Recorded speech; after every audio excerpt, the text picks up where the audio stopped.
Hello and welcome to PlayStation Grenade. The Destiny 2 gameplay reveal has given us a remarkably in-depth look at the changes, advances and general evolution of the franchise. Just in case you didn't have a chance to watch Bungie's live stream, here are 10 things you should know about Destiny 2. Let's start with the new Guardian subclasses. If you're a Destiny veteran or a newcomer to the series, you've no doubt noticed the 3 super abilities seen in the trailer. Let's take a moment to admire how damn sexy they are. The Warlock's Dawnblade allows its wielder to fire flaming sword swings at the enemies below. The Titan's Sentinel ability lets them become a neon Captain America with shield in hand, whether that's up close and personal or as a projectile. And my beloved Hunter receives the Arc Strider, which summons a staff and allows the holder to move like a gymnast, bashing 10 shades of shit out of anyone close enough. These awesome visuals lead me on to my next point, the new cinematic story. The Traveller, also known as the giant golf ball in the sky, gave us our light-based powers. Well, in Destiny 2, the main antagonist isn't happy with the Traveller's decision and intends to use a hostile takeover of the Traveller and its light. Through the Red War campaign, we'll be working closely with the 3 Destiny Vanguard characters, and finally we can really interact with them and see them fight for the cause. We've been assured we'll see proper character development in Destiny 2 with more cutscenes, cinematics, interactions and story missions than ever before.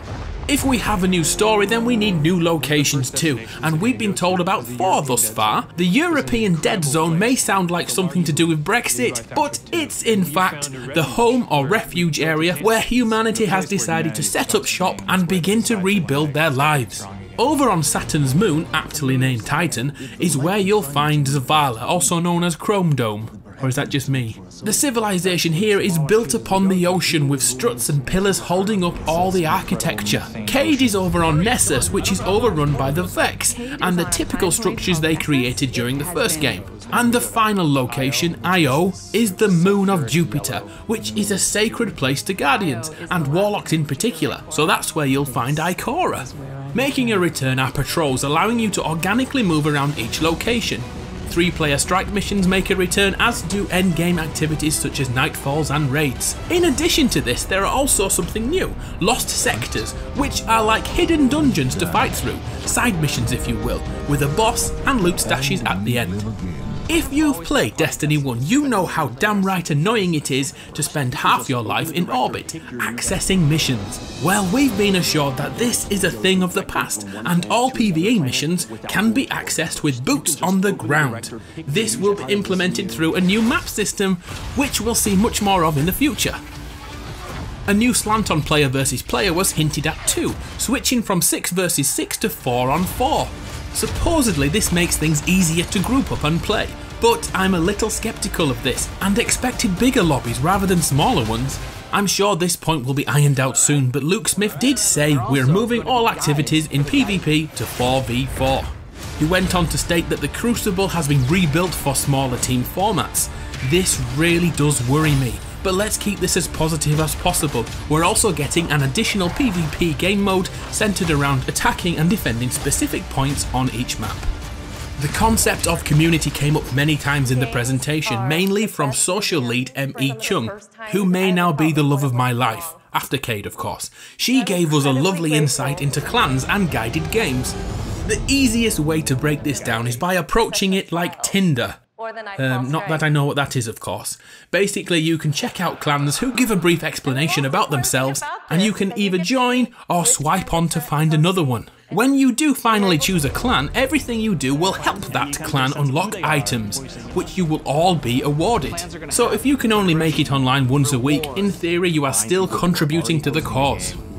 Destiny 2 will offer bucket loads of loot to collect, whether that's armour, weapons or sparrows, but I wanted to look at the new weapon system for a little more clarity.